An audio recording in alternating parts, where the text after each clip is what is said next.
saya kepingin memaparkan semestinya apa sebenarnya terjadi. Logika hukumnya seperti apa. Mungkin kalau dipakai lihat pasalnya bisa saja dicariin pasal. Tetapi logika hukum satu, bahwa selama 3 kasus yang saya hadapi, satu pun tidak ada kerugian negara. Dari baik itu kompos, baik itu beasiswa, baik itu perjalanan dinas, tidak disebutkan ada kerugian negara. Tetapi kejadiannya semua terjadi. Nah, saya sebagai contoh saja, saya mulai dari ada 3 kasus. Yang pertama adalah kasus pembelian mesin kompos.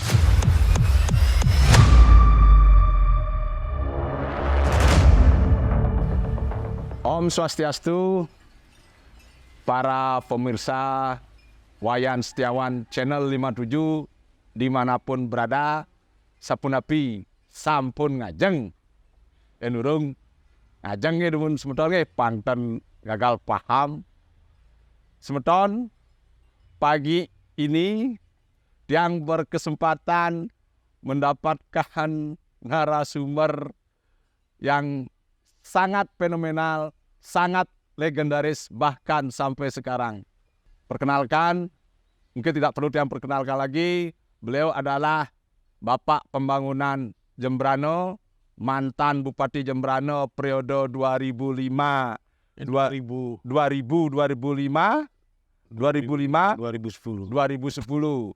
Beliau adalah Bapak Profesor Dr. Gigi I Gede Winase. Nah, sebentar untuk mempersingkat waktu karena waktu terus berjalan, time flies gitu istilahnya.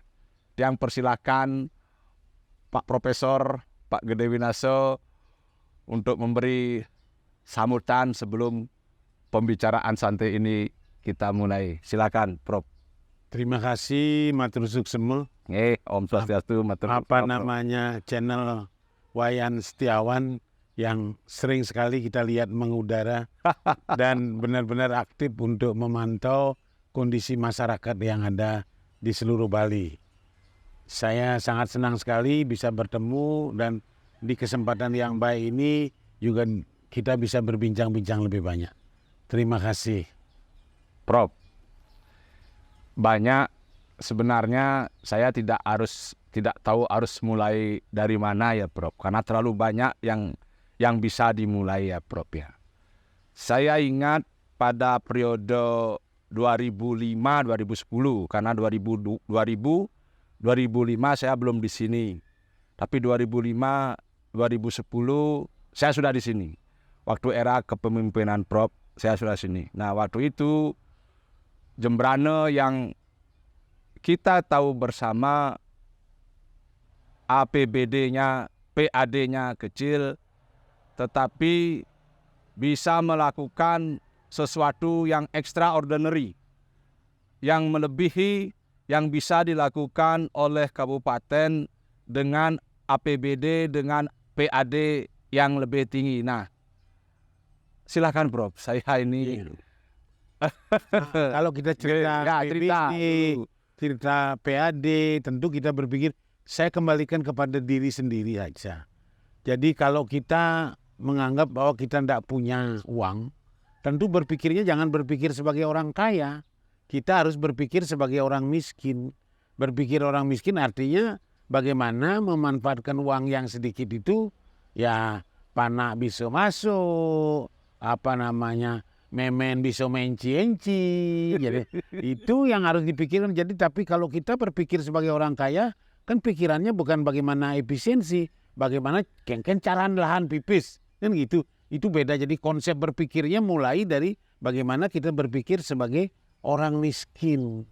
Nah, karena kita tahu miskin, kita juga berpikir. Oleh karena itu, kita tentu akan memanfaatkan dana itu seefisien mungkin. Nah, dana itu semuanya dana itu ada sih. Jadi kalau saya mengatakan apa yang kita lakukan di Jembrana bukan hal yang tidak terkait dengan kultur, tidak terkait dengan Bali, bukan. Ini adalah konsep secara nasional sebenarnya harus bisa dilakukan. Kalau kita berpikir sebagai orang miskin, maka kita akan memanfaatkan dana itu seefisien mungkin. Jadi sehingga semua bisa kita laksanakan dengan program yang ada gitu. Salah satu program waktu Prof menjabat adalah jaminan kesehatan Jembrana, yang kalau saya tidak salah itu kemudian diduplikasi lah, ditiru lah oleh Pak Mangku Pastiko ya, walaupun mungkin tidak 100%, tetapi ya saya lihat itu idenya dari jaminan kesehatan Jembrana itu. Bagaimana cara seorang Bupati Winaso ini melakukan itu kepada masyarakat? Bahkan waktu itu ada pemilik cari sawah itu bebas pajak waktu zamannya Prof. Saya ingin bernostalgia sedikit agar ini menjadi sebagai suatu contoh untuk para pemimpin ke depan bagaimana mengelola anggaran agar seefektif mungkin untuk rakyat, Prof. Ya, inilah semestinya harus dilakukan oleh bupati-bupati seluruh Indonesia. Ya. Karena sebagai pejabat kadang-kadang begitu jadi pejabat sudah berpikirnya bagaimana caranya menghabiskan uang. Jadi sekarang kita memulai, kalau di Jembrana waktu itu kita berpikir bagaimana uang kecil ini bisa dimanfaatkan oleh masyarakat. Uang yang sedikit ini juga yang punya Republik ini kan rakyat, bukan kita yang punya. Kita kan hanya suruh melaksanakan aja. Jadi oleh karena itu seharusnya setiap pejabat harus berpikir ini miliknya rakyat. Jangan terus menganggap rakyat itu sebagai objek semata. Bagaimana rakyat ini juga sebagai subjek dalam pembangunan ini. Nah inilah yang kita harus lakukan, termasuk juga dengan PAD yang waktu itu saya hanya 2,5 miliar PAD-nya. Awal saya ini 2,5 miliar, mungkin orang berpikir untuk bayar gaji tidak cukup. Jadi dan APBD yang terakhir di tahun 2010 itu sudah 550 miliar. Tetapi sebelumnya itu hanya 150 miliar. 150 harus bisa mencukupi. Nah itu tentu dengan perhitungan. Memang seorang bupati harus bisa berpikir efisien dengan perhitungan yang pasti. Jangan sampai bupatinya nggak ngerti, birokrasinya yang ngatur. Bukan bupatinya yang ngatur, tapi birokrasi yang ngatur. Akhirnya terjadilah pemborosan. Ya, kalau inefisiensi inilah yang sering terjadi. Jadi sampai kalau kita berbanding-banding lagi bahwa tahun 2010 itu APBD-nya hanya 550. Sekarang APBD-nya 1.000 atau 1 triliun 100, 2 kali lipat. Nah, tapi pelayanan masyarakat tidak seperti dulu. Harusnya dengan APBD yang 2 kali lipat itu harusnya 2 kali lipat. 2 kali lipat. Apalagi berlipat-lipat. Apalagi berlipat-lipat. Jadi pelayanannya harus berlipat-lipat. Berlipat-lipat juga. Iya. Nah, dulu punya uang hanya 500. Ya. Nah, sekarang punya uang 1.100. Masa sama aja kan tidak mungkin. Dan inflasi tidak, itu kan dulu tetapi inflasinya tidak sampai berlipat-lipat. Ini namanya 1.000 berapa? Itu 100% lebih ya kan? Tapi kan tidak ada inflasi 100%. Ada. Inflasi kisaran 6%, 7%. 7% gitu. Jadi itu sendirinya. Nah di samping itu memang didahulukan kepentingan rakyat dipentingkan. Jadi sebagai contoh saja. Dan kita berangkat dari masalah yang dihadapi masyarakat. Kita cerita pendidikan, pasti kita tahu ada masalah gak di pendidikan.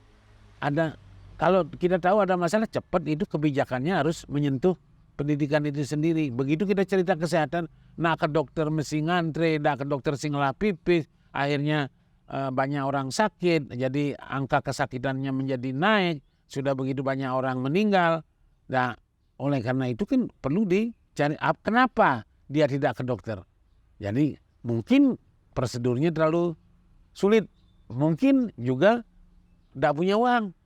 Karena pengangguran tidak punya uang, ya akhirnya itulah menjadi multiplier efeknya nanti. Jadi sudah miskin, tidak punya uang, sudah gitu tidak sekolah, tambah dia tidak bisa kerja. Nah ini oleh karena itu makanya saya selalu mengatakan mereka bagaimana orang Jembrana, khususnya saya di Jembrana, orang Jembrana ini biar sehat. Kalau sehat itu, biar sehat itu apa ya? Bagaimana dia mengurangi angka kesakitan.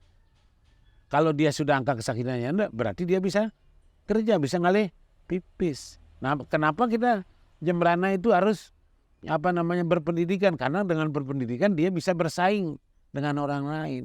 Kalau dia sing nawang apo sama dengan mau perang sing bisa silat, jadi kuat-kuatan lain jadi. Jadi kalau orang berperang itu kan harus bisa ilmunya ada. Jadi yang bisa silat dia harus silat, yang bisa nembak harus bisa nembak kan gitu. Untuk itu perlu pendidikan. Sehingga pendidikan itu perlu menjadi peran. Nah, sekarang kenapa orang tidak sekolah? Tidak sekolah itu perlu ada cari jalan keluar. Tidak sekolah karena mesin kuat main SPP. Karena tidak kuat, muncullah ide untuk bisa SPP itu tidak perlu bayar lagi SPP itu. Karena sudah ada anggaran yang dikucurkan untuk kepentingan sekolah. Itu semestinya permulaannya semua itu. Nah, dan berakhirnya dari semua itu bagaimana dia bisa kerja, tidak nganggur lagi, sehat, berpendidikan, maka dia bisa kerja. Nah, ini dalam persaingan kan tergantung nasib lagi ke depan. Ya. Dalam 2 periode jabatan Prof ini, banyak pemda-pemda di seluruh Indonesia studi banding. Ini rakyat perlu tahu apa saja yang mereka pelajari dari Jembrana waktu itu. Yang Prof ingat. Yang saya ingat mereka belajar bagaimana cara memanage, tapi apa yang tadi ditanyakan, bagaimana memanage uang yang segini kok bisa. Nah, tentu juga kita juga waktu itu, saat itu memang sering sekali lupa bahwa sering kita menggunakan tenaga yang tidak perlu semestinya. Tapi kita pasang di situ, mengeluarkan gaji, akhirnya tidak efisien. Nah, oleh karena itu kita benar-benar dalam setiap saat mengatakan kita perlu miskin strukturnya kecil tapi fungsinya maksimal, kaya fungsinya.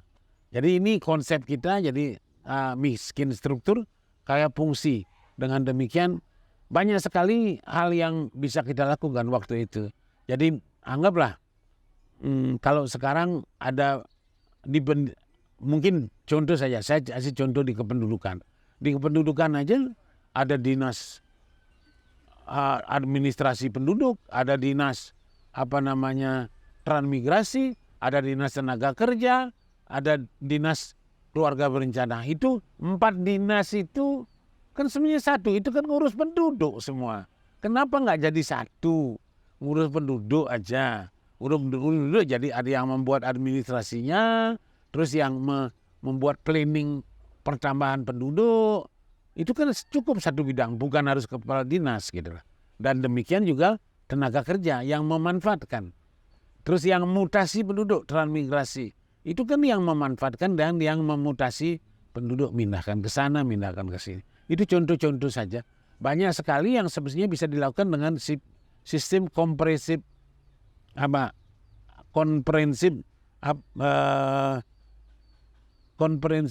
penugasan. Jadi secara bersama bisa saling mengisi. Itu. Jadi sebagai contoh aja karena kita cerita ada sebenarnya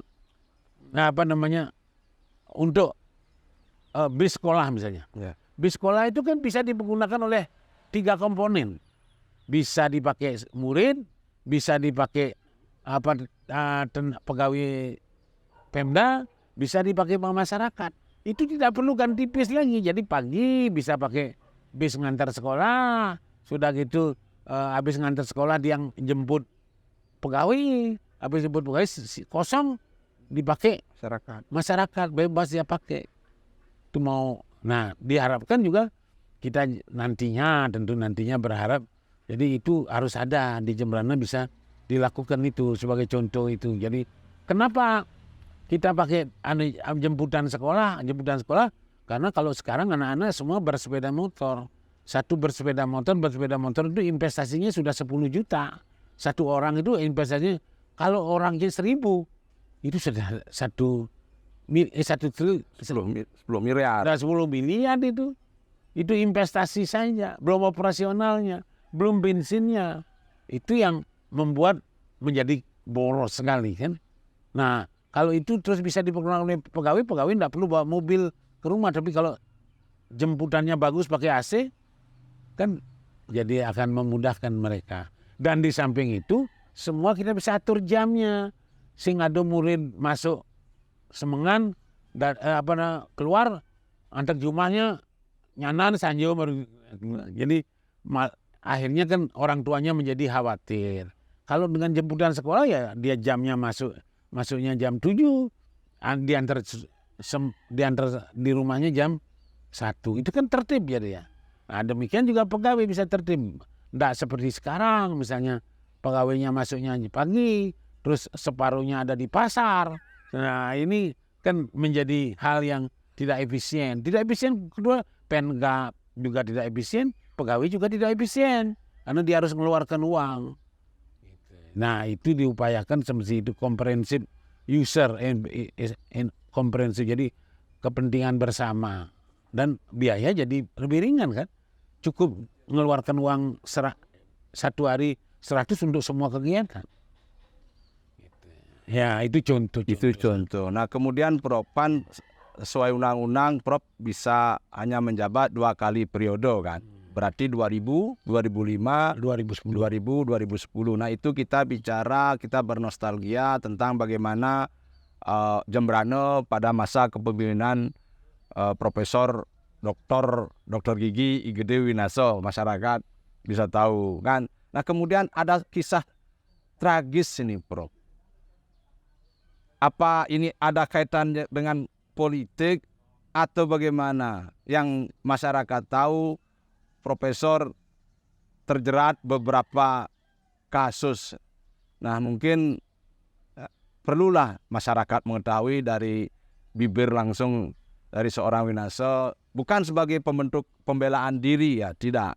Karena saya juga percaya Tanano Wong Ayu Tinulus, tidak ada sih orang 100% bersih, tetapi setidaknya masyarakat bisa mengetahui Prof.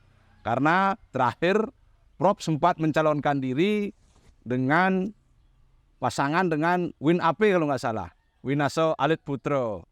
Nah, adakah itu keterkaitannya itu dengan proses hukum yang Prof jalani atau bagaimana? Karena ada beberapa kasus ini, mohon maaf ini saya harus tanyakan langsung agar masyarakat mendapat pencerahan, agar tahu, karena banyak yang ya namanya juga pro kontra, ada yang pro, ada yang kontra kan begitu. Ya, silakan Prof. Mohon maaf ini sebelumnya. Begini, semestinya kalau saya cerita mengatakan si A ada kaitan politik, nanti ini namanya seudon. Ya. Seudon tidak boleh seperti oleh orang itu. Ya. Tapi saya kepingin memaparkan semestinya apa sebenarnya terjadi. Ya. Logika hukumnya seperti apa. Mungkin kalau dipakai lihat pasalnya bisa saja dicariin pasal. Tetapi logika hukum satu, bahwa selama 3 kasus yang saya hadapi, satu pun tidak ada kerugian negara. Dari baik itu kompos, baik itu beasiswa, baik itu perjalanan dinas, tidak disebutkan ada kerugian negara. Tetapi kejadiannya semua terjadi. Nah, saya sebagai contoh saja, saya mulai dari ada 3 kasus. Yang pertama adalah kasus pembelian mesin kompos. Kasus pembelian mesin kompos itu yang membeli adalah perusahaan daerah. Perusda. Uangnya dari perusahaan daerah. Nah, Pak Winase hanya karena kebetulan suppliernya dari Jepang, Pak Winase berpengalaman ke Jepang, dia yang kenal pasti saya dicari untuk kenal ketemu, dan selanjutnya itu prosesnya ada di di perusahaan daerah. Nah, yang tanggung jawab juga perusahaan daerah. Nah, kalau di situ Pak Winase hanya sekedar, kecuali ada aliran, misalnya setelah itu dapat fee, gratifikasi, ya. Gratifikasi itu tidak ada. Nah, hanya memang soalnya hanya Pak Winase memperkenalkan si Jepang ini untuk bisa memberikan pemahaman terhadap pemanfaatan daripada mesin kompos itu. Tapi ini adalah satu hal yang bermanfaat semestinya, karena dari dulu kita sudah berpikir bahwa sampah ini jadi problem, dan sampai saat ini sudah hampir 25 tahun belum ada yang bisa memecah. Tidak terselesaikan. Tidak terselesaikan masalah sampah ini. Nah, padahal Pak Winase sudah berpikir untuk menjadikan sampah ini menjadi sampah organik, menjadi pupuk organik, dan itu sudah ada. Waktu itu. Waktu itu 25 tahun yang lalu kita lakukan itu. Dengan 25 tahun yang lalu seperti itu berarti kita sudah berpikir 25 tahun yang lalu. Moga-moga juga ke depan harus bisa pikir. Tapi jangan hanya berpikir dan mencatat kan gitu ya. Tapi actionnya yang diperlukan. Bagaimana bisa menjadikan sampah itu tidak ada. Itu yang pertama. Jadi Pak Winase tidak terlibat dalam jual beli itu. Tidak ada gratifikasi.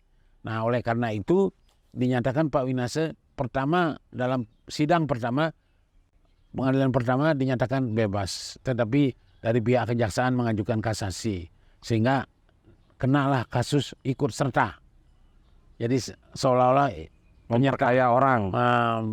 memperkaya diri sendiri. Iya. Nah, itu yang pertama. Terus yang kedua adalah kasus beasiswa.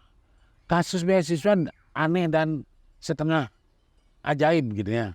Karena kasus beasiswa itu ada masyarakat Jemberana yang ingin beasiswa, saya sebagai bupati ingin memberikan yang terbaik kepada masyarakat. Dia mengajukan, saya bayar dia. Iya. Dan semua yang saya bayar tidak ada, 1 rupiah pun tidak ada dikurangi. Pajak pun dia tidak bayar. Jadi dengan menerima 500 ribu per orang. Nah, dalam pemeriksaan pun sudah dikatakan tidak ada kerugian negara. Tidak ada kerugian negara. Tetapi kalau memang kita berpikir logis saja. Kalau memang itu uang itu adalah pidana, seharusnya yang menerima juga harus kena pidananya. Ya, penerima beasiswanya. Ya, nah penerima beasiswa sekarang malah penerima beasiswa sudah menjadi pegawai negeri, sudah jadi guru SMA, guru SMP. Nah, itu kita bersyukur. Tapi jangan lupa apa yang melatar belakangi beasiswa itu juga harus kita sampaikan. Yang melatar belakangi beasiswa itu keinginan kita bahwa orang Jemberana tidak perlu dia sekolah keluar. Ke Denpasar contoh. Denpasar atau ke Singaraja. Karena begitu dia ke Singaraja, begitu ke Denpasar, mungkin waktu itu kurang lebih dia harus mempersiapkan dana paling sedikit 2 juta setiap orang. Setiap bulan, setiap orang. Kalau jumlahnya 1.000, tinggal ngalihkan aja. 2 miliar. 2 miliar setiap bulan. Nah, itu dari sisi itu juga akan mengganggu perekonomian. Jadi karena uang itu dibawa ke luar. Buleleng, dibawa ke Denpasar. Lah uang nanti orang sudah cari uang di negara, dikirim ke Denpasar, habis uang di negara. Tidak ada putaran ekonomi yang ada. Tapi kalau dia tinggal di negara, dia bisa beli nasi di negara, dia mencukur di negara, dia buka salon di negara, dia juga bisa membantu orang tuanya di rumah. Nah, itu dari sisi ekonomi. Dan dari sisi pendidikan diharapkan di Jemberana muncul pendidikan tinggi yang sesuai dengan harapan mereka. Jadi tidak perlu dia ke Singaraja dan tidak perlu ke Banyuwangi atau ke Denpasar. Itu yang kedua. Ya. Nah, dalam hal ini tidak ada juga kerugian negara.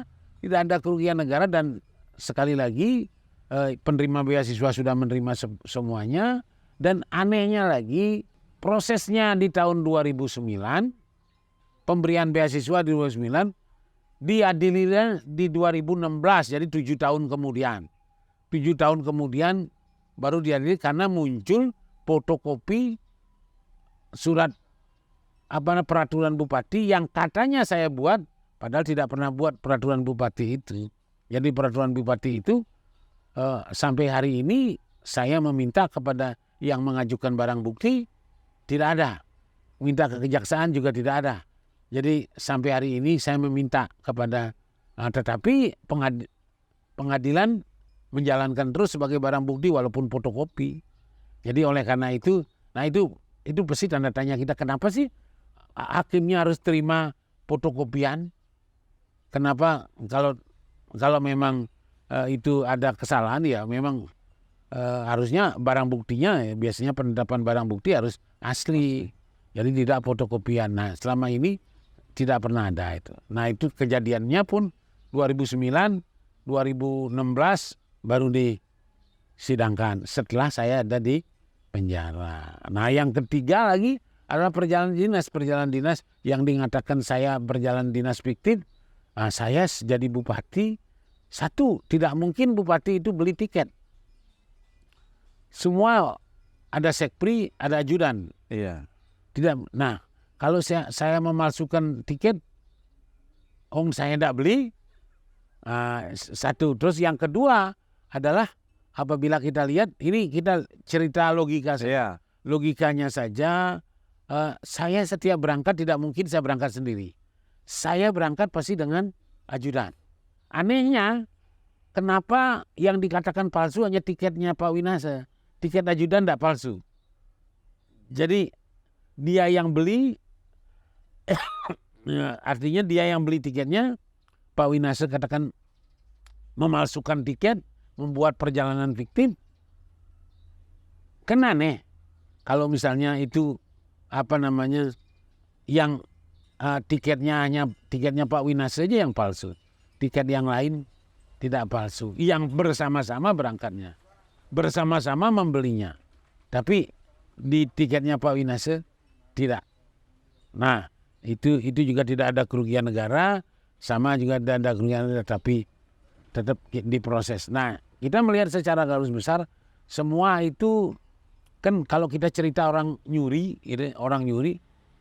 pada APBD yang sama, APBD-nya di 2009, anggaplah saya nyuri. Ya. Nyuri saya di APBD 2009. 1 saya nyuri sepeda motor, 2 nyuri radio, 3 nyuri TV misalnya. Ya. Nah, anehnya ini jadi diperiksa dulu nyuri radio, sidang, lagi kemudian setahun kemudiannya Dari sepeda motor. Padahal kejadiannya sama, tempatnya sama. Tempatnya di APBD 2009. Itu kan sama, artinya tahunnya juga sama, kejadiannya sama. Tapi biasanya kalau orang nyuri sepeda atau nyuri kan mestinya sekaligus dihukum. Nah ini makanya banyak masyarakat, saya mewakili aspirasi masyarakat ya Prof. Mohon maaf nih, saya mewakili asumsi masyarakat.